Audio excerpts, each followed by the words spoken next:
Hello there. I'm coming to you from our classroom, and I'm reading a book titled Earthquakes by Seymour Simon. Thought it was very fitting because many of you talked about recently feeling the earthquake that happened this weekend.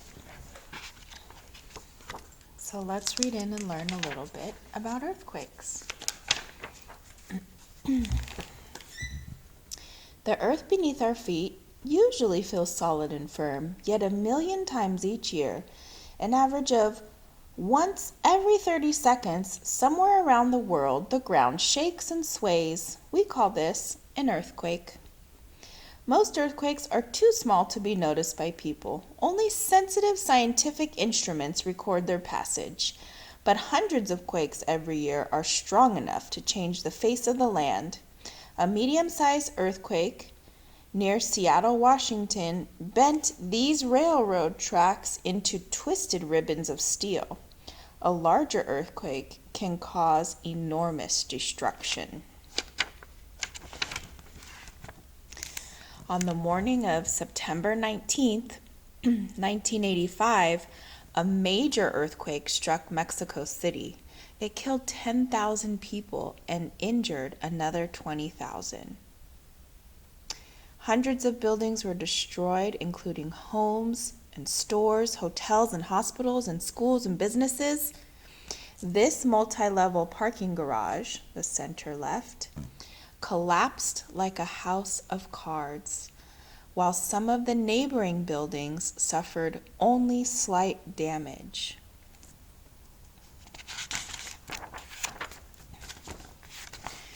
Most earthquakes take place in the Earth's crust, a 5 to 30 mile deep layer of rocks that covers the Earth. Cracks in the rocks, called faults, run through the crust. The rocks on one side of a fault push against the rocks on the other side, causing energy to build up. For years, friction will hold the rocks in place, but finally, like a stretched rubber band, the rocks suddenly snap past each other. The place where this happens is called the focus of an earthquake. From the focus, the energy of the quake speeds outward through the surrounding rocks in all directions.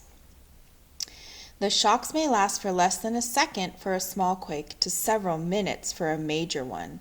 Weaker shocks, called aftershocks, can follow a quake on and off for a few days or weeks.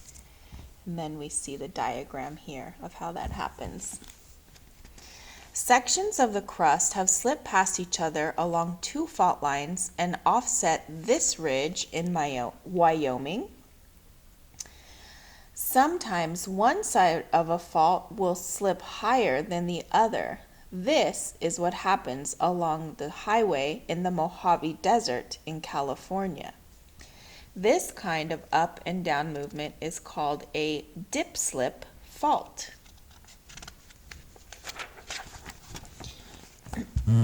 Four out of 5 of the world's earthquakes take place along the rim of the Pacific Ocean, a zone called the Pacific Ring of Fire. Alaska, California, Mexico, the west coast of Central and South America, and the east coast of China, Japan, and New Zealand are all located within the Pacific Ring of Fire. Lucky us, huh? Another major earthquake zone stretches through Italy, Greece, and Turkey to the Middle East and into Asia. In the United States, almost half of the quakes each year occur in Southern California. In other sections of the United States, earthquakes are rare. About the only place that have never recorded an earthquake are the southern parts of Florida, Alabama, and Texas. So the yellow means none, but guess what? They have other natural disasters that I would not be interested in experiencing. Green is minor, blue is moderate, and then the purple, there we are, major. That's us. Why do most earthquakes in the United States occur in California? The answer lies deep within the earth.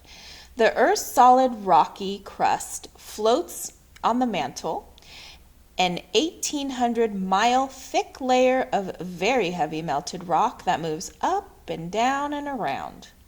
Over the years, these movements have cracked the crust like an eggshell into a number of huge pieces called plates. The plates float slowly about on the mantle up to 4 inches a year. As the plates move, they run into or pull away from each other, producing enormous strains in the rocks along their edges.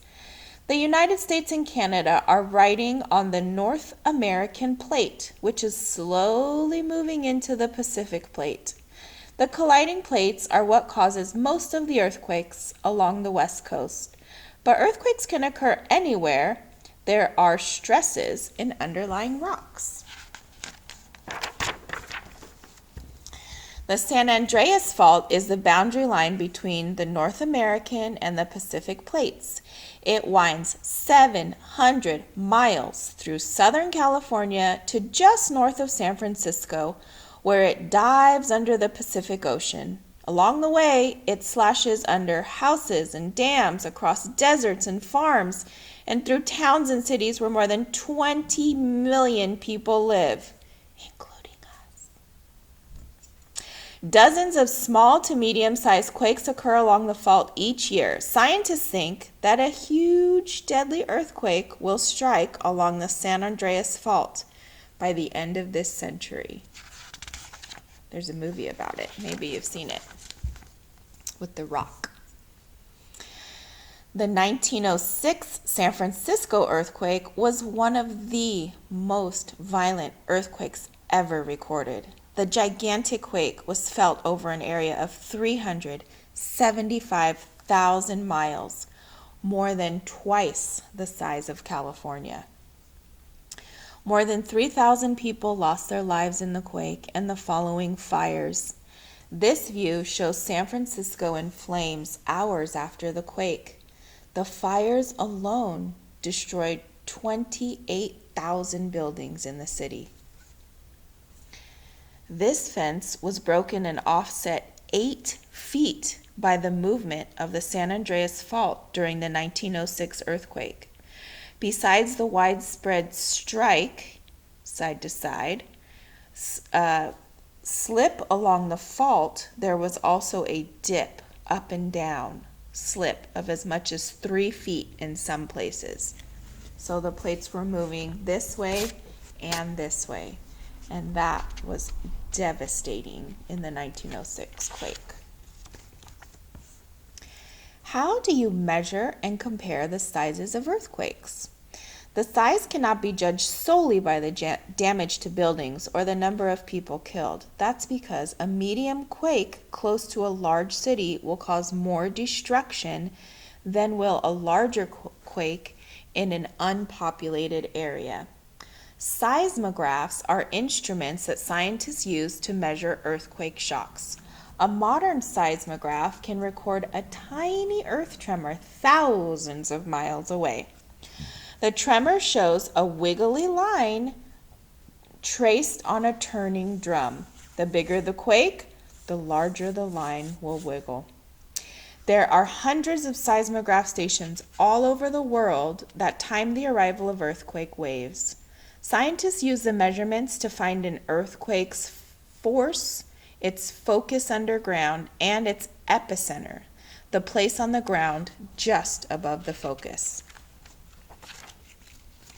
Scientists use the Richter scale to measure an earthquake's magnitude, the amount of energy it releases.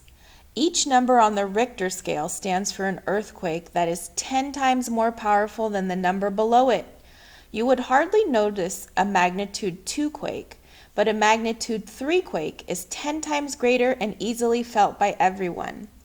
And the quake that we had here this weekend, I believe it was 3.4, and lots of us felt it. The scale has no upper end, but any quake that registered 6 or more is considered a major quake.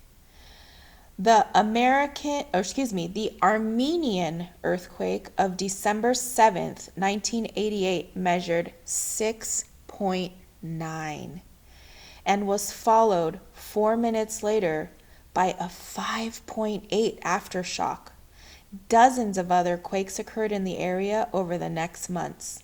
The quake and aftershocks caused tens of thousands of deaths and injuries, terrible destruction, and made 500,000 people homeless. So tragic. Here's some photos. Scientists use another scale to measure the effects of an earthquake.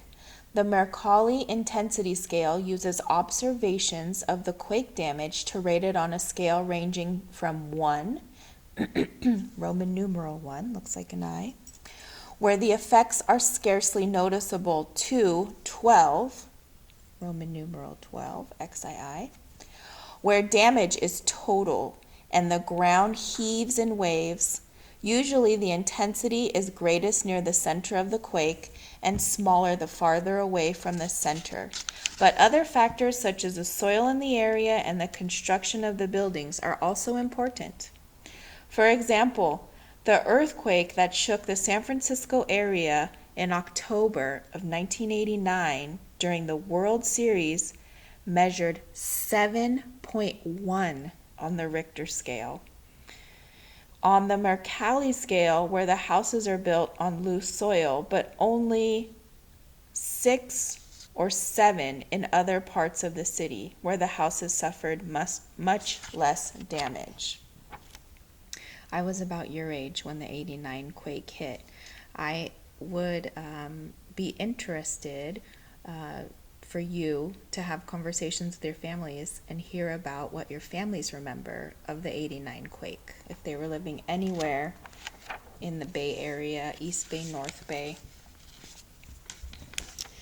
Sand sometimes bubbles up during earthquakes, gushing water and soil like miniature mud volcanoes. These sand boils are particularly dangerous to buildings. In places where water is close to the surface, sand layers turn into quicksand and structures crumble.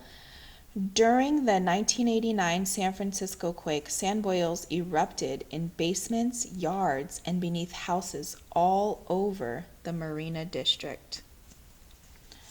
These apartment houses in Niigata, Japan, tumbled as a result of an earthquake in 1964. The leaning buildings were caused when the soil beneath the foundations turned to quicksand. About a third of the city sunk by as much as 6 feet when the soil dropped away.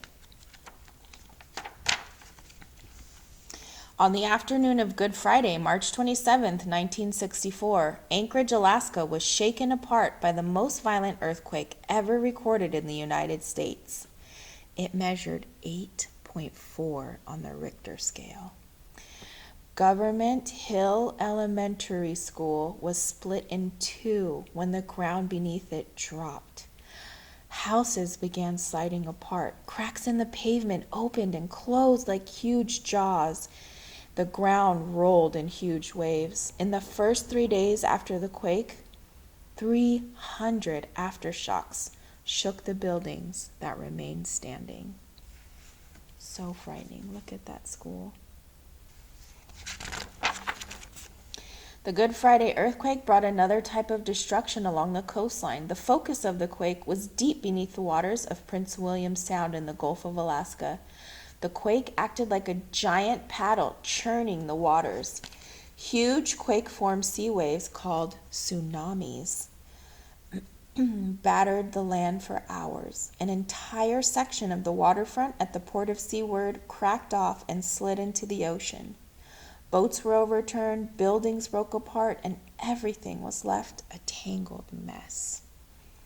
The tsunamis moved across the Pacific at speeds of hundreds of miles an hour, reaching as far as Hawaii and even Japan, 4,000 miles away.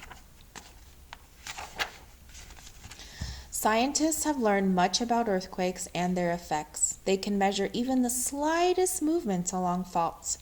But we need to know much more about earthquakes before we can predict weeks or even days in advance when a big one will hit.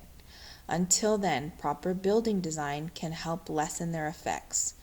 We now know that houses in earthquake-prone areas should be built on solid rock and not on sand for example. In California and Japan, new houses are designed to be earthquake resistant. It also helps to know what to do when an earthquake strikes. If you're indoors, get under a heavy table, desk, or bed. Stay away from windows, mirrors, or high cabinets. If you are in a high building, stay out of the elevators and stairways. If you are outdoors, move away from high buildings, walls, power poles, or any other tall objects. If possible, move to an open area. Above all, remain calm and don't worry. The chances of your being hurt in an earthquake are very, very slight. Lots of info about earthquakes. I would encourage you again, talk with your families, see if they remember the '89 quake, and also talk about what to do in the event of an earthquake. In school we do drills. We're not together here, so at home it would be a good idea to do a drill to make sure that you're all prepared. Thanks for listening along.